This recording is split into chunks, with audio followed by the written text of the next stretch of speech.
Hello.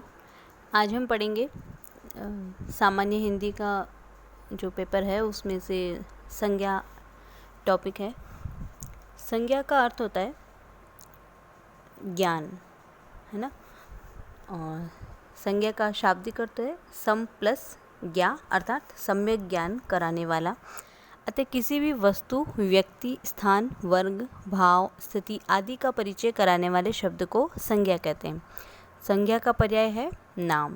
किसी व्यक्ति का, प्राणी का, वस्तु का, स्थान, स्थिति, वर्ग, भाव, विचार के नाम को संज्ञा कहा जाता है।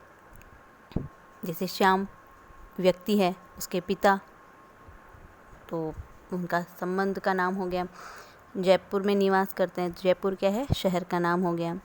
गाय क्या है, एक प्राणी है और एक उपयोगी पशु है, तो पशु क्या है, एक वर्ग का नाम आ गया। तो संज्ञा के भेद कौन कौन से होते हैं? संज्ञा जो होती है 5 प्रकार की होती है। व्यक्ति, गुण, वस्तु, भाव, स्थान आदि के आधार पर संज्ञा के 3 भेद होते हैं। व्यक्तिवाचक संज्ञा, जातिवाचक संज्ञा और भाववाचक संज्ञा। फिर जातिवाचक संज्ञा के ही 2 और भेद होते हैं, समूहवाचक और द्रव्यवाचक, या द्रव्यवाचक को हम पदार्थवाचक भी कह सकते हैं। व्यक्तिवाचक संज्ञा, जो शब्द किसी व्यक्ति विशेष, स्थान विशेष या वस्तु विशेष का बोध कराते हैं उन्हें व्यक्तिवाचक संज्ञा कहते हैं। जैसे गौतम बुद्ध, हिमालय, ताजमहल, सीता, गंगा, जयपुर, रामायण आदि।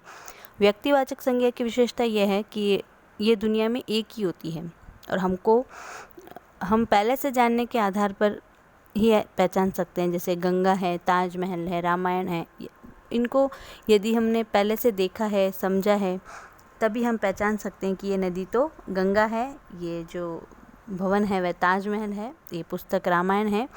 अचानक पहली बार देखने से नहीं। फिर है जातिवाचक संज्ञा, जो शब्द किसी प्राणी, पदार्थ या समुदाय की पूरी जाति, वर्ग मतलब क्लास का बोध कराता है उसे जातिवाचक संज्ञा कहते हैं। जैसे लड़का, पर्वत, पुस्तक, घर, नगर, झरना आदि।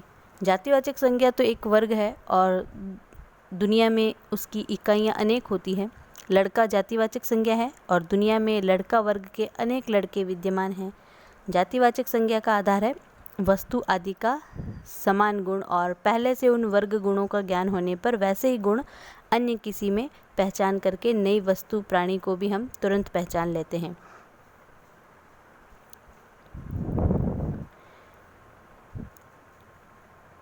अब व्यक्तिवाचक और जातिवाचक संज्ञा के रूप हम इनमें से छांटेंगे। जैसे ब्रह्मपुत्र, तो ब्रह्मपुत्र क्या है?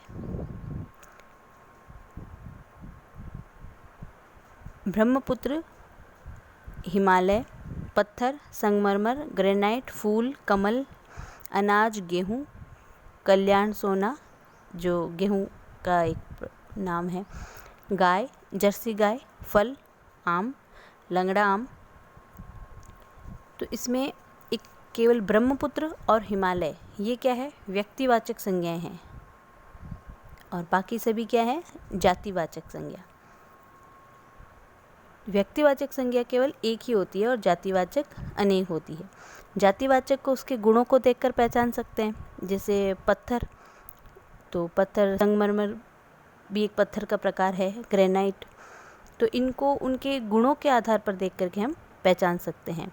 तो पत्थर, संगमरमर, ग्रेनाइट दुनिया में हैं, अनेक भी हैं। पत्थर जातिवाचक है तो संगमरमर और ग्रेनाइट भी जातिवाचक ही है, क्योंकि वे पत्थर की उपजाति है, लेकिन है तो जाति ही। अनाज जातिवाचक है तो गेहूँ अनाज की उपजाति है और कल्याण सोना वो गेहूँ की उपजाति है, लेकिन ये सभी जातिवाचक संज्ञाएं हैं, व्यक्तिवाचक नहीं हैं। तो इसी प्रकार गाय तो जातिवाचक है और जर्सी गाय क्या है? उसकी उपजाति है। तो गुणों के आधार पर हम जिस प्रकार गाय को पहचान लेते हैं उसी प्रकार विशिष्ट गुणों के आधार पर जर्सी गाय को भी पहचान लेते हैं। तो जर्सी गाय भी संसार में बहुत सारी है, इसलिए जर्सी गाय भी जातिवाचक संज्ञा है। फिर हम देखते हैं द्रव्यवाचक। तो किसी भी पदार्थ या द्रव्य यानी बहने वाली वस्तु, जैसे पानी है, तेल है आदि। तो द्रव्य यानी पदार्थ जैसे मिट्टी, चीनी, तेल आदि का बोध कराने वाले शब्दों को द्रव्यवाचक संज्ञा कहते हैं। लोहा, सोना, घी, मिट्टी, दूध, लकड़ी, ऊन, ये सब क्या है, द्रव्यवाचक संज्ञा के अंतर्गत आएंगे। इन संज्ञाओं को हम गिन नहीं सकते हैं। 2 लोहा, 4 सोना आदि नहीं कह सकते, तो ये अगणनीय संज्ञाएं कहलाती है। तो ये मात्रात्मक या परिमाणात्मक होती है।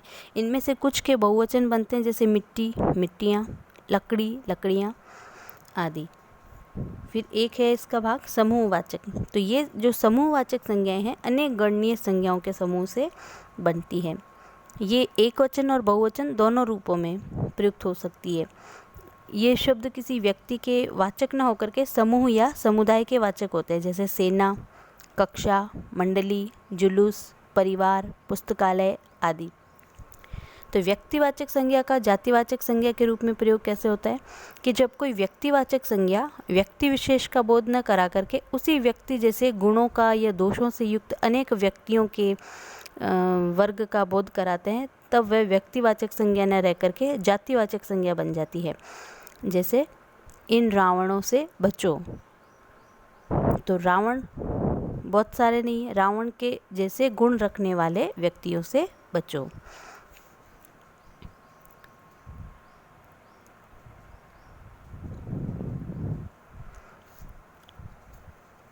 फिर हम देखते हैं भाववाचक संज्ञा। तो जिन शब्दों से व्यक्तियों या पदार्थों के धर्म, गुण, दोष, अवस्था, व्यापार, भाव, स्वभाव या अवधारणा, विचार आदि का बोध होता है, वे भाववाचक संज्ञाएं कहलाती है। जैसे कोमलता, बचपन, लंबाई, बुढ़ापा, शत्रुता, सलाह, मातृत्व, औचित्य, दासता, मित्रता आदि। भाववाचक संज्ञा का बहुवचन जातिवाचक संज्ञा की तरह भाववाचक संज्ञा का भी बहुवचन बनता है। जैसे बुराई से बुराइयाँ, दूरी से दूरियाँ, प्रार्थना से प्रार्थनाएं। किंतु ये शब्द भाववाचक संज्ञा के बहुवचन रूप ही हैं। कुछ लेखकों ने व्यक्तिवाचक संज्ञा के बहुवचन रूपों रावणों, जयचंदों, विभीषणों को जातिवाचक मान लेने की तरह, जो कि सही भी है, भाववाचक संज्ञाओं के बहुवचनों को भी जातिवाचक संज्ञा मान लिया है, जो कि गलत होता है। जातिवाचक संज्ञा के बहुवचन बनते हैं लड़का, लड़के, सड़क, सड़कें। उसी तरह भाववाचक संज्ञा के भी बहुवचन बनते हैं। एक प्रार्थना, 2 प्रार्थनाएं, 1 बुराई, 10 बुराइयाँ। तो यहाँ बुराइयाँ का मतलब 10 बुराइयों का मतलब बुराइयों का समूह नहीं है, बल्कि अलग अलग प्रकार की 10 बुराइयाँ हैं।